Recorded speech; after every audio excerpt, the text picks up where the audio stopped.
On the bustling streets of Yokohama, a decade can pass in the blink of an eye. Time marches on and people come and go. But there are some things we refuse to let change, like the uncompromising flavor of our senbei, and the place we hold in our hearts for our valued customers. At Ichiban Confections, your smile is our #1 priority. Eat at Ichiban's. We are Ichiban Holdings. Hello and welcome to the channel. It's been a while since I've covered the Yakuza or Like a Dragon game series, and I'll be returning with the 8th main entry, Yakuza Like a Dragon. I'll be taking a look at the Steam PC port, and for the rest of the video, if I switch between calling this game Yakuza 7 or Like a Dragon 7, they're all names for the game, so don't worry too much about it. By the time 7 came out, I was fully into the series and had finished the original Yakuza 3 on PS3. I wouldn't recommend it, the translation was pretty bad, and had finished playing the Judgment spin-off when Yakuza 7 released, and as impatient as I was at the time, I skipped straight to 7. Was that a good idea? Well, join me with the Rock Bottom Dragon, end up in a brand new city, and jump into the absolute batshit insanity that is Yakuza Like a Dragon, or Yakuza 7, or Like a Dragon 7. This game has too many damn names! Anyway, let's see just how good is Yakuza Like a Dragon.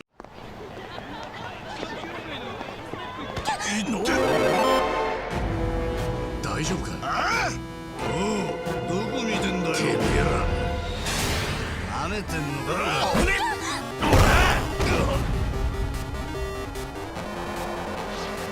くそ、やるしかねえか。舐めんじゃねえぞ。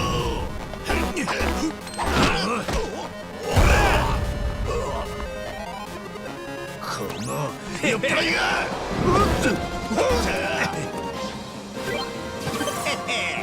何怒ってんの？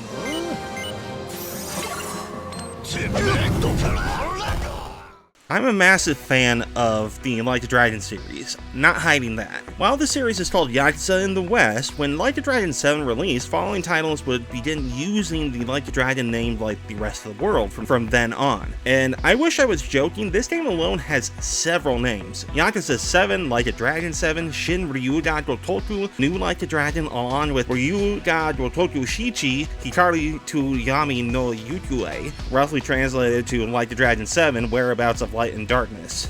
So many names. And if this game having so many names wasn't ridiculous enough, the game was announced on probably the best, worst day, that being on April Fools. I'm not joking, look it up for yourself if you don't believe me. The joke at the time seemed to be that the core gameplay of the series was changing from the mainline entries from being traditional action and adventure beat-em-ups that the series had, with some exceptions, into a turn-based RPG. To say that the change was a surprise for me would be an understatement. Yes, it was announced that it was changing, but it was announced on April Fools. Well, you'll be happy to know I've drawn you a bath. What's the deal, Alfred? I said I drew you a bath, sir. April Fools? They ask you how you are, you just have to say that you're fine when you're not really fine, but you just can't get into it because they would never understand. So there's that. But why did Ryu Ga Gotoku Studios decide to change the core gameplay of a long-established series of games? Well, Like a Dragon 7's reason why the change of gameplay is a bit difficult to ascertain. From what I could find is that the studio wanted to change it as a way to show that the series was changing after the events of Yakuza 6. Sega received permission from Square Enix's Dragon Quest series creator Yuji Hirai to mention Dragon Quest in the game, which was Kasuga's favorite video game. Series creator Toshihiro Nagoshi said that the new style of logo was done to reflect Kasuga's differing personality compared to Kazuma Kiryu. Sega staff explained in a 2019 interview that they wanted to try a different style of gameplay, but that if it is badly received, they intend to return to real-time combat for future games. No spoilers here, so if you want to know what happened, here's the video, and here's the playlist for the previous main entries to catch up with the series. Yes, I'm selling out with YouTube know-how. Shut up. So, with not only a new protagonist with Ichiban Kasuga, a new game type which at first looks and sounds experimental without being fleshed out, turned into one of my favorite RPG games, along with being a favorite Like a Dragon game. So how was Ryu Ga Gotoku Studios' first foray into the RPG genre of games? Well, it received good reviews from many outlets. Fans liked it for the most part, though it's still possible to find people that just dislike the overall change in the gameplay, and it sold pretty well, with roughly 300k sales in its first 4 days in Japan alone, and about 450k in March of 2020. By about December 2023, the game has sold roughly 1.8 million units across all platforms, if the numbers are accurate. This was also one of the first Like a Dragon games that was released not only on PlayStation but on Xbox and PC day one. The series was console exclusive to PlayStation for a number of years. Just by sales numbers, I could say that this experiment into a new genre was fairly successful, and that later games following a similar format have adjustments that make it that much better. I played Infinite Wealth last year, for example, and can say the formula got much better with the foundations that started here. Aside from the gameplay being different, this is a Like a Dragon game in its core. The story is good, the characters and interactions are good, the music is good, the package is overall very, very good. Yes, I can say more than good, but there are some criticisms that I couldn't leave out. Someone I know didn't like the new character Ichiban, for example. He's kind of an idiot protagonist. I like him, but I can understand why he's not well received. The story also seems to drag a bit in the beginning chapters, which I agree with. Another game that had similar pacing issues like Yakuza 7 was Yakuza 5. And just like 5, 7 was a transitional period for the studio. With 5, they were changing not only how they did story and scripting, they even changed their engine and how some of the gameplay got adjusted. But the 2 being a transitional period for the studio may be just a coincidence that I noticed. Also, for the first time since the original Yakuza games on PS2, Like a Dragon 7 has a fully voiced English version, and I have heard the argument that because the series is Japanese and subtitled being one of the reasons why people didn't get into the series. That's fair. Having to read subtitles while playing games like this can be annoying. I, on the other hand, went through the game first with the English voices, and some of them were fine, but I much prefer playing Like a Dragon 7 with the original Japanese. Something about the Japanese voice actors hits better than their English counterparts, although there are some fun parts with the dub, like with this part. Excuse me? Huh? Would you tell me how to get to the station? Huh? What nonsense you speaking? Would you tell me how to get to the station? Oh shit, it's English. So, how does Like a Dragon 7 do with its RPG formula compared to its contemporaries like Final Fantasy, or the reference multiple times in the game, Dragon Quest? It may be similar in some respects, but the Yakuza spirit is here and is what sets it apart. Let's get into the gameplay and find out just how well they did. I'm so hungry! Here you go! Ichiban Senpai! Whoa! Aren't you President Ichiban from Ichiban Confections? I sure am! Eat at Ichiban's Ichiban Senpai! First in smiles, Ichiban Confections! Unlike the previous games, Like a Dragon 7 has the main character be Ichiban Kasuga from the Tojo clan like Kiryu was. Throughout the game, Ichiban will not only find companions to form a party, he also leads them in the turn-based gameplay of a game that he loves, Dragon Quest. You take turns with combat, choose skills that can have input commands that can increase damage, time your blocks that decrease damage like in Mario RPG, just an example I could think of, and skills that coincide with Like Dragon 7's job system that works similar to a Final Fantasy game. I mainly remember Final Fantasy III's job system, so I'll be basing most of my comparisons with that. Each of the playable characters have their starting jobs that are perfectly usable, with Homeless Guy being a mage healer type job, Hitman a ninja type job, Detective being a knight type of job, Barmaid like a dancer job, Clerk being a mix of ninja and rogue, and finally Freelancer being a standard first job for a game, and Hero as a jack of all trades job. It's possible to beat the game without changing jobs as well, but with the hello work in the new area of Ijincho, it lets the party change their jobs that gives them new moves, stat changes, and even different weapon types to go with the new job. You can also change their outfits too if you really want to. What's even better is that some moves can be carried over between jobs that give more utility for the combat. Another cool thing is that while in combat, sometimes the party will grab objects lying on the ground instead of using their primary weapon, which can have either increased range, damage, or various other effects. Adding to that, skills aren't strictly one-on-one. There's moves that can affect a group or deal collateral damage to enemies. And when a job approaches the max level, not only does the job get new abilities and stat increases, they even get these essence moves, and some of these are insane.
But in order to access many of the jobs, at least for Ichiban, he has to increase his personality stats, either through selective choices throughout the game, or even the vocational school in Ijincho to unlock a majority of these jobs. For the other party members is the Drink Link system. While at the bar called Survive, headed by returning character Kashiwagi, and also voiced by the Solid Snake himself in the English dub, David Hayter, it functions similar to the Persona series, where these are conversations between Ichiban and party members that not only unlock jobs for them, but give more personal details and unlock more abilities in combat that range from more experience gains when not in the active party or follow patats in combat. Aside from the tweaks Ryu Ga Gotoku Studios did with the RPG formula, Like a Dragon 7 uses tried and true mechanics for its core gameplay of turn-based RPG. Now, there's other pieces to Yakuza or Like a Dragon game, the sub-stories. As per usual, 7 has sub-stories that can be found while wandering around Ijincho.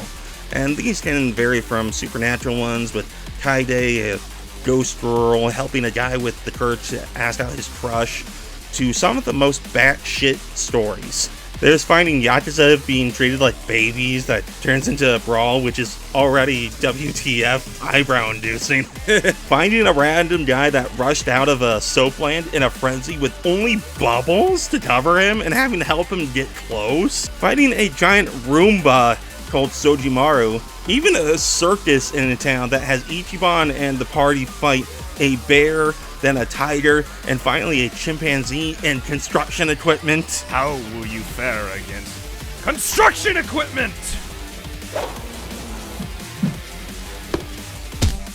Speaking of construction equipment, Dio from JoJo would probably get a massive hard-on from how many times the party fights construction equipment in the game. It's equal parts awesome and insane. They act like dragons from other RPGs. There's also stories that introduce minigames, such as the Yakuza version of Mario Kart.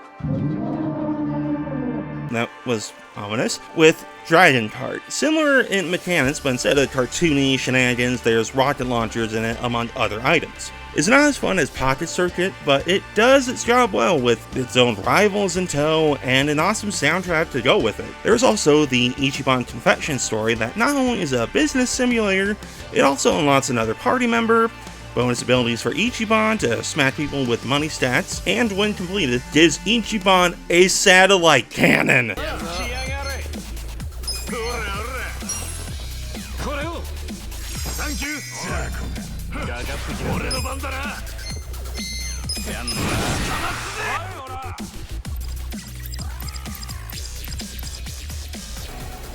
Domain expansion.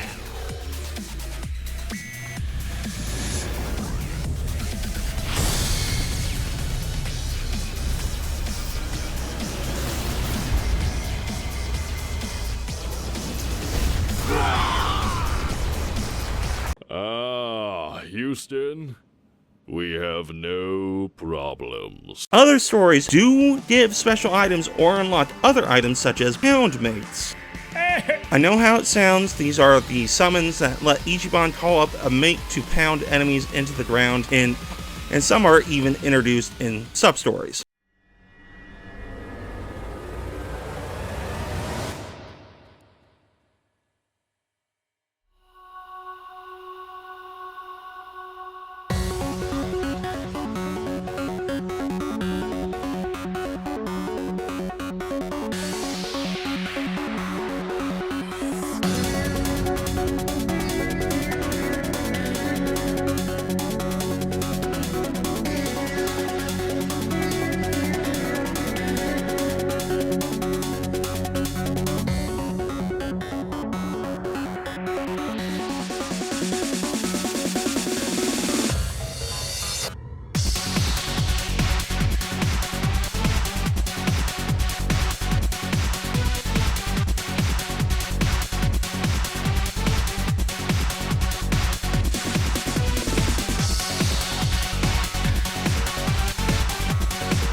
A good chunk of sub-stories happen as part of the main narrative that introduce not only pound mates, they also have part-time hero, letting Ichiban help people for money and items while also looking for cats, and can quest that lets Ichiban collect trash to get items. There's only 52 stories in 7, and what is here are great to find and of course show how crazy the series can get.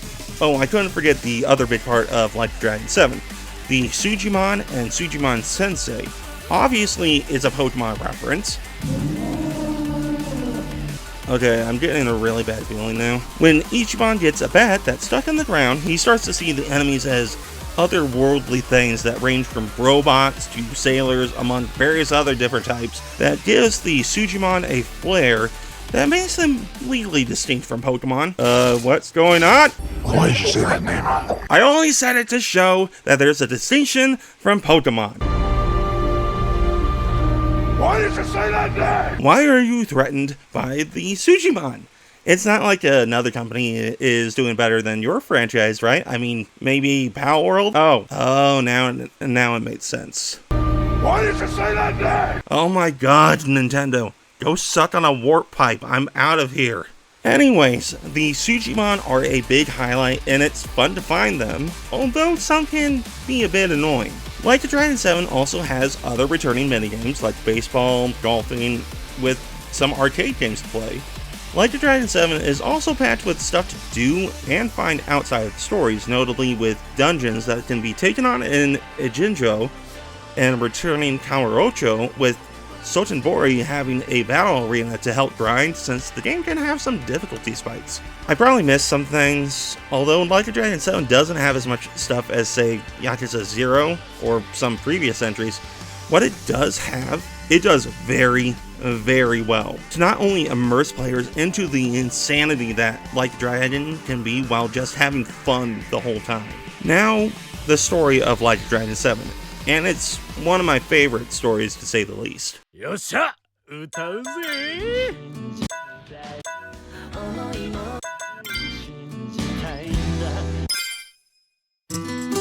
盛り上がっていこうぜ!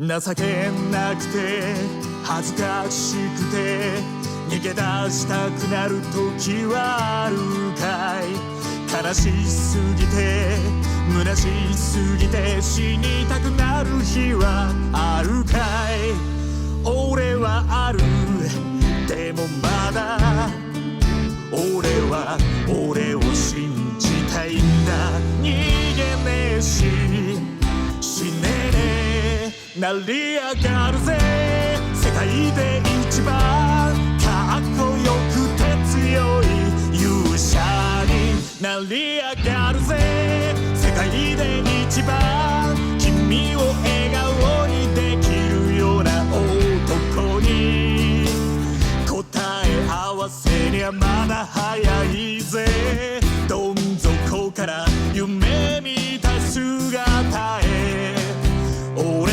と成り上がろう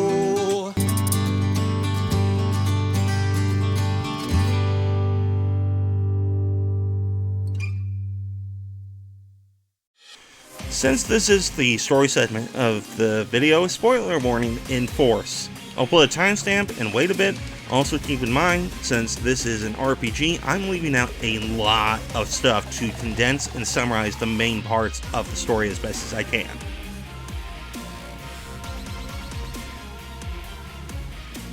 The story of Yakuza Like a Dragon begins with new Tojo clan member Ichiban Kasuga, who after helping out on New Year's Eve is asked by his patriarch Masumi Arakawa to take the place of Captain Sawashiro in jail. Following his sentence of 18 years, Ichiban returns to a changed Kamurocho, learning that the Omi Alliance has taken over and the Tojo are all but destroyed. After locating Arakawa with former officer Adachi, he's shot and ends up in Yokohama with a mysterious fake bill in his pocket. While inside of Isazaki Ijincho, he meets Nanba, a former nurse, and takes on odd jobs that bring him into conflict with the Ijin 3, the organizations of Ijincho, ranging from stopping them from siphoning energy to exposing a conspiracy involving a retirement home, and Nonomiya, their boss, in a staged suicide, and meeting Psycho Makoto, determined to help Ichiban find his killer. The party's search brings them at odds with not only the Ryumon of the Ijun 3, but also Bleach Japan, an eccentric cult-like organization founded by Governor Aoki to eliminate crime. It's revealed it's Mabuchi of the Ryumon to have killed Nonomiya. The party even discovers the secret of the Fate Bill and why Ijincho's gray zone is so important to a politician named Otikubo. The Ijin 3 used cutting-edge tech to create fake bills to fund Otikubo, who in turn protects the gray zone. While chasing Mabuchi, it's also revealed that Aoki is Ichiban's former master, Masato Arakawa, whom he had thought died while he was in prison. But due to Mabuchi's plans with Bleach Japan and opening forums letting in the Omi Alliance to begin takeover operations and to expose the counterfeit bill business for Aoki's political plans, leading to the Gomijul, another part of the Ijin 3, having to burn their information network to keep the Omi posing as Bleach Japan from getting their hands on operations, and also recruiting Junyi Han and Zhao for assistance. While during the chaos happens, a former Yakuza of Ichiban's family makes contact, saying Arakawa has a plan that will need his help soon. Ichiban confronts Aoki and is able to confirm that Masato and Aoki are one and the same, and that Ichiban went to prison not for Captain Sawashiro, but for Masato after the last night they saw each other. Aoki was also behind operations for the Tojo clan's destruction and Omi Alliance takeover, and would create Bleach Japan to use as a shield while he did illegal activities behind it. During this time, Aoki has been making plans for his right-hand Kume to succeed him with almost no opposition. Before the party can even focus on that, Arakawa puts his plan into motion and the party travels to Sotenbori, where they meet Daido Dojima, Majima, and the newly released Saijima, with Arakawa and Watase there as well. Plan being to have the Tojo Omi heads begin a dissolution of the two organizations, as the laws against Yakuza make it nearly impossible to be a Yakuza anymore. With all the Yakuza currently present and attempting to stop the dissolution, Kazuma Kiryu comes out of hiding to assist in the dissolution. なんだ よしやっぱり生きとったか帰ってきよったな堂島の竜が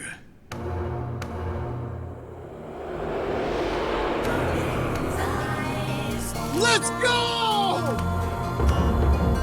Let's fucking go! あんたが見つけたのかあの人あの人 Let's fucking go! 何を言うとるんや Oh yes! そいつは臨時雇いのただの用心棒や名前も知らんでこっちは任せろお前ら前だけ見てりゃいい後ろは俺が死んでも守る What the fuck? Oh shit! 誰だか死ねんが美味しいとこ持っていけやがる No shot!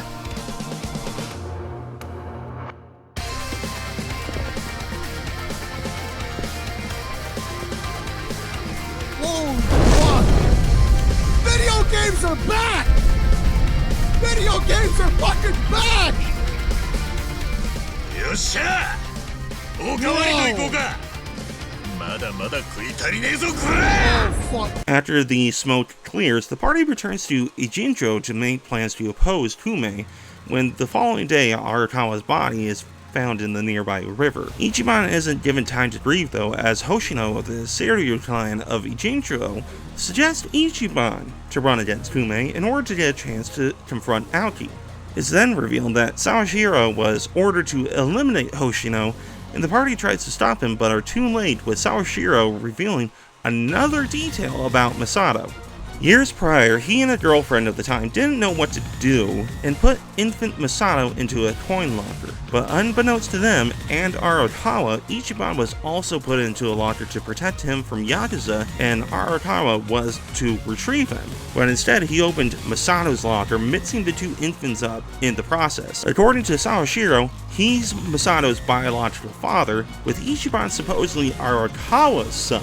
With Ichiban's anger coming to a breaking point, Kiryu appears again to stop him before he goes too far, and helps locate Arakawa's killer, thought to be Ishioda ahead of the Omi Alliance, in the middle of trying to use an assassin named Mirrorface, and reveals it was actually Tendo, another Omi officer. The party narrowly escapes an explosion and are able to confront Aoki and plant an idea that there's evidence against him in Arakawa's office, leading to climbing the Millennium Tower and confronting Tendo, who was sent to find said evidence. The party defeats Tendo and tricks Aoki to admit crimes he would commit, leading to him escaping to where everything began, the coin lockers. Ichiban finds him there and is barely able to talk Masato down from ending his own life when he ends up stabbed by Kume, with Ichiban running with him to get help as the credits roll. After the credits, it's revealed that Masato died and evidence was found in Arakawa's office, taking down many Kamurocho officials that received bribe money. Ichiban is then asked what he'll do by Daido Dojima, with Ichiban stating he'll stay in Ijincho to do what he can to make Arakawa proud. After their adventure, the party is able to start getting their lives in order and trying to move on to a brighter day. And that's how Like a Dragon 7's story ends. Everyone has a certain skill they bring to the table. Some people are like you, charging in head first without a thought. Let me make it up to you. Others cover your ass. Stop right there! I'll buy you some time. And some are better at cracking the whip. I'm Saeko. Well, this just got complicated.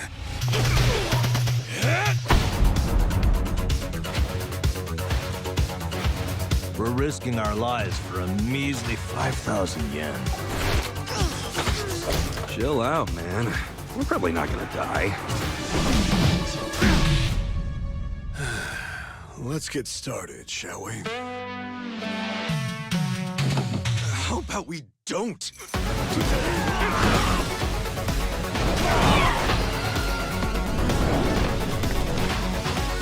Let's go! To the heroes of tomorrow.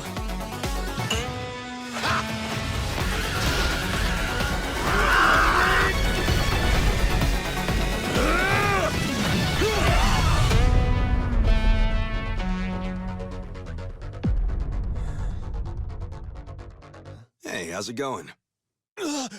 Like a Dragon 7, Yakuza 7, or Yakuza Like a Dragon, whichever title you call it, is a wonderful direction for a series that has long established itself. What sounds like wouldn't work with an action-adventure beat-em-up turning into a turn-based RPG not only works, it's also enjoyable and stands out with its Yakuza flair from other RPGs. Its story is still a strong point, although some places can be head-tilting or its pacing can be a tad sporadic. It still tells a great story of, even when hitting rock bottom, it isn't the end of it all, and it's possible to pick up the pieces and start over, or even do new things despite how old you get, with a cast of characters that all stand out in some way that are great to see grow closer as friends. I may have jumped to Like a Dragon 7 after Yakuza 3, but I can tell you, I still heavily enjoyed it, and could even say that this is a great starting point for the series for newcomers. It doesn't have too much baggage with continuity, and has solid bones for its core story that, if anyone gets interested in the series, can play through this and not be spoiled with the previous titles. Alongside this one being a great starting point is also Yakuza 0 and Kiwami 1. That's how well it tells its story even for new people. I enjoyed my time with the new cast of characters, especially with Ichiban. Other than Kiryu, I think I like Ichiban a little bit more. And also seeing the cameos of notable characters in the game were nice touches that help with 7's overall place in the game timeline. And if the characters weren't enough, the direction that the series takes from being somewhat grounded and awesomely insane in places goes into this batshit realistic anime style game that kept me entertained throughout the whole time I played it. Overall, Ryu Ga Gotoku Studios made a competent Yakuza game that tried, and I'd argue, achieved what it was going for with the series. I do understand the criticisms of some longtime fans of the series, but the series still dives into the original gameplay formula for those that prefer that still, and it refines it even more with other games. I'll gladly play Like a Dragon 7 again, with it up there as one of my favorite RPGs and games of all time. Now, we're at the video ending. Thank you for watching up to this point. I'm gonna ask for a like, a comment, or even a subscription to my channel, because I'm a madman that gets excited at construction equipment. Does Like the Dragon 7 actually bring the series to a bold new direction, or am I just huffing something? Will Ichiban ever cure his case of what seems to be schizophrenia? Is Like the Dragon becoming an RPG series good for it? Or does Like the Dragon 7 have enough good bones here to make not only a solid beat-em-up series, but fantastic RPGs? I do hope I showed how good this game is, despite the hurdles it's had, and we'll see you in the next video. Now Ichiban, kindly leave us with some words, if you will.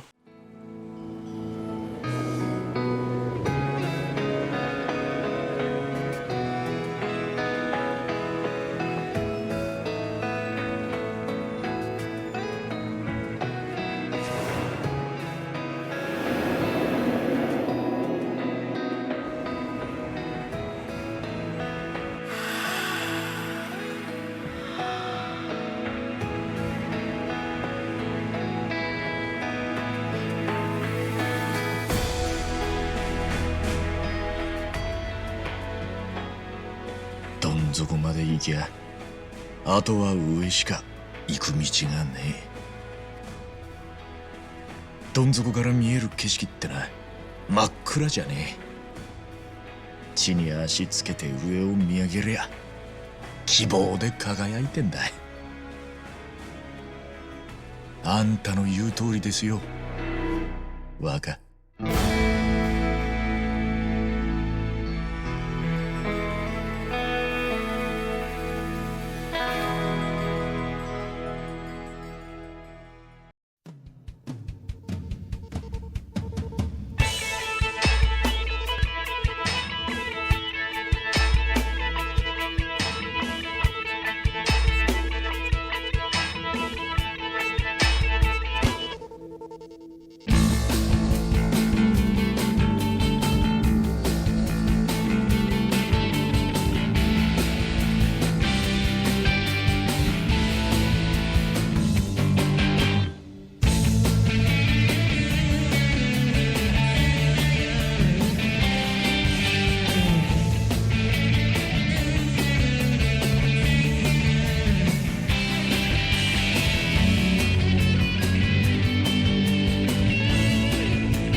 だぜ Your heart 街角に立ち尽くす消えてしまった Chance